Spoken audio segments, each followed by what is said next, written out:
Fire engine വന്നു കഴിഞ്ഞാൽ സംഗതി നടക്കുള്ളൂ. മൂന്നോ നാലോ വണ്ടി ഇവിടെ വന്നിട്ടുണ്ട്. ഈ വണ്ടി കൊണ്ടൊന്നും കാര്യമില്ല. കാരണം അവരെ ഡ്യൂട്ടി ചെയ്യുന്നുണ്ട്. എന്നാലും പോരാണ് വെള്ളം തീർന്നപ്പം വെള്ളം വണ്ടിക്ക് വേണ്ടി കാത്തിരിക്കുകയാണ്. ഈ ഒരു സിസ്റ്റം ഒഴിവാക്കണം. വെള്ളം ഒരു വണ്ടി തീർന്നും ഉടനെ വേറെ വണ്ടി അടിച്ചെങ്കിൽ മാത്രമേ തീ അണക്കാൻ പറ്റുള്ളൂ, അല്ലെങ്കിൽ അണക്കാൻ പറ്റൂല. 5:06 ഇവിടെ പുക വരച്ചു തുടങ്ങിയിരിക്കുന്നത്. 5:26 ഫയർ സർവീസ് എത്തിയത്. 5:26 വന്ന് 3 വണ്ടി വന്നതല്ലാതെ ഈ 4 വണ്ടിയിൽ ആകെ വെള്ളമടിച്ച വെള്ളം കഴിഞ്ഞ് വെള്ളമില്ല.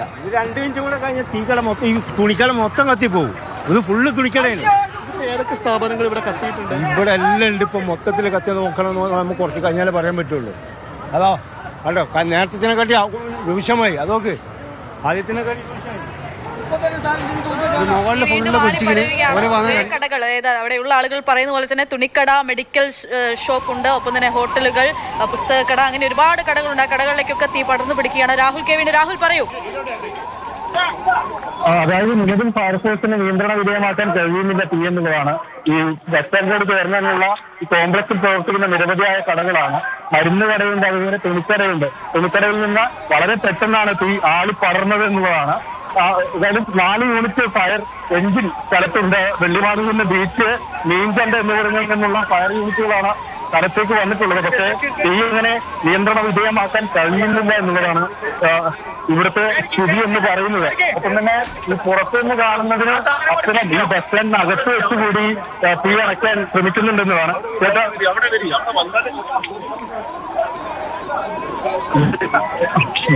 വെറും തീ നിയന്ത്രണ വിധേയമാക്കാൻ കഴിയുന്നില്ല. ബസ് സ്റ്റാൻഡിൽ നഗരത്തെ ഞെട്ടിച്ചുകൊണ്ടുള്ള വലിയ തീപിടുത്തം തന്നെയാണ് നടന്നിട്ടുള്ളത്. ഒരു ഭാഗത്ത് തീ അണയ്ക്കുന്ന സമയത്ത് മറുഭാഗത്ത് ആളി പടർന്നുകൊണ്ടിരിക്കുകയാണ്. ടെക്സ്റ്റൈൽ സമയത്ത് മറുഭാഗത്ത് ആളി പടർന്നുകൊണ്ടിരിക്കുകയാണ്. ടെക്സ്റ്റൈൽ ഷോപ്പ് ആയതുകൊണ്ട് അതിൻ്റെ ഭിത്തിയിലൊക്കെ തീപിടിക്കാൻ സാധ്യതയുള്ള സാധനങ്ങൾ തന്നെയാണുള്ളത്. അത് കത്തി ഇപ്പോൾ ഈ വെളിയിലേക്ക് അടർന്നു വീഴുന്ന കാഴ്ച കൂടിയാണ് നമുക്ക് കാണാൻ കഴിയുന്നത്. ചേട്ടാ, നിങ്ങളുടെ ഷോപ്പാണോ? അദ്ദേഹത്തിന്റെ കടയാണ്, അതിലാണ് തീപിടുത്തം ഉണ്ടായത്. എന്താ സംഭവിച്ചതെന്ന് സംബന്ധിച്ച് അദ്ദേഹം സംസാരിക്കാൻ കഴിയുന്ന ഒരു മാനസികാവസ്ഥയിലല്ല. നമുക്ക് അത് ഊഹിക്കാൻ കഴിയുന്നതുള്ളൂ. ഏതായാലും തീ ഇത് നിയന്ത്രണ വിധേയമാക്കാൻ കഴിയുന്നില്ല എന്നുള്ളതാണ് ഏറ്റവും എടുത്തു പറയേണ്ടുന്നൊരു കാര്യം. 4 യൂണിറ്റ് ഫയർ എഞ്ചിൻ സ്ഥലത്തുണ്ടെങ്കിൽ തന്നെയും ഫയർഫോഴ്സിനെ സംബന്ധിച്ച് അത് അണയ്ക്കാൻ കഴിഞ്ഞില്ല. നാട്ടുകാർ പറയുന്നുണ്ട് ഫയർ യൂണിറ്റുകൾ വളരെ വൈകിയാണ് സ്ഥലത്തേക്ക് എത്തിയത് എന്നതടക്കം. ഏതായാലും ഈ തീക്കൊപ്പം തന്നെ തീ അണച്ച സ്ഥലത്ത് നിന്നാണ് വലിയ കടുത്ത പുക ഉയരുന്നത് കാണുന്നത്. അതിനൊപ്പം തന്നെ മുകളിൽ ഓരോരോ കോണുകളിലായും ഒപ്പം പല സ്ഥലങ്ങളിലായും തീ ആളി പടർന്നുകൊണ്ടേയിരിക്കുന്ന സ്ഥിതി തന്നെയാണ്. ഇവിടെ ഉണ്ടായിരുന്ന നേരത്തെ മുതലുണ്ടോ തീ പിടിക്കുന്ന സമയത്തുണ്ടോ? 5:20 5:10 ടൈമിനാണ് ഉണ്ടായത്. പക്ഷെ 20 മിനിറ്റ് കഴിഞ്ഞ ഫയർഫോഴ്സും കാര്യങ്ങളൊക്കെ വന്നത്. അത് കഴിഞ്ഞപ്പോൾ അവിടെ നിന്ന് ഇവിടം വരെ എത്തി. ഇവിടുന്ന് അങ്ങോട്ട് പോയി കഴിഞ്ഞാൽ ടെക്സ്റ്റൈൽസാണ് മൊത്തം ഉള്ളത്. ആ പിടിച്ചു കഴിഞ്ഞാൽ പിടിച്ചാൽ കിട്ടൂല. ഫുള്ള് തുണികളാണുള്ളത്.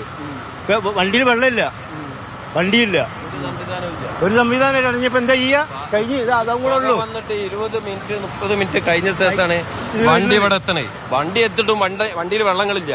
1-2 അടി അടുപ്പത്തിൽ വെള്ളമില്ല. അങ്ങനെ തീ പടർന്ന് ഇങ്ങനെ പിടിക്കാൻ ആളുകളെല്ലാം നമ്മളുടെ തൊഴിലാളികളും ഇവിടെയുള്ള ആളുകളും എല്ലാം കൂടി ആളുകളെല്ലാം ടെക്സ്റ്റൈൽസിൽ തന്നെയാണ് ആദ്യം കത്തിയത്. അല്ല ഇങ്ങനെ പുക വരണാണ്. ഏത് ഇതാണെന്നറിയില്ല.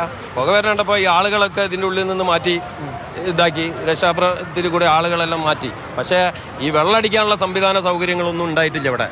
20-25 മിനിറ്റ് കഴിഞ്ഞ ശേഷം ഒരു വണ്ടി വന്നത്. ആ ഒരു വണ്ടി കൊണ്ട് തീ അപ്പത്തേക്കും പടർന്നു പിടിച്ചുപോയി.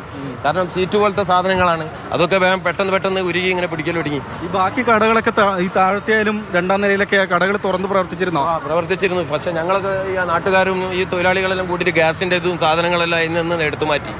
എല്ലാ സൗകര്യങ്ങളും അവിടെ ചെയ്ത് വെച്ച്. പക്ഷേ വെള്ളത്തിന്റെ ബുദ്ധിമുട്ടാണ്. വെള്ളം അടിക്കാനുള്ള സംവിധാന സൗകര്യങ്ങളും ഇവിടെ എത്തിയിട്ടില്ല. തീപിടുത്ത സമയത്ത് ഒരുപാട് ആൾക്കാരുണ്ടായിരുന്നു. ഒരുപാട് തൊഴിലാളികൾ ഉണ്ടായിരുന്നു. മേലിൽ വർക്ക് ചെയ്യുന്ന ആളുകളുണ്ട്. ഇവിടെ എല്ലാം ഒരുപാട് യാത്രക്കാരുണ്ട്. എല്ലാവരും ഉണ്ടായിരുന്നു. തുണിക്കടയോ? തുണിക്കടന്റെ എന്താണെന്നറിയില്ല. പക്ഷെ ഞങ്ങൾ പുക പോണതാണ് കണ്ടത്. കുറെ ആളുകളോട് പറഞ്ഞ് മാറി ഇറങ്ങി പുറത്തു പോകാൻ വേണ്ടി പറഞ്ഞു. വർക്കിംഗ് ആയിരുന്നു? അതറിയില്ല എന്താന്നുള്ള അറിയില്ല.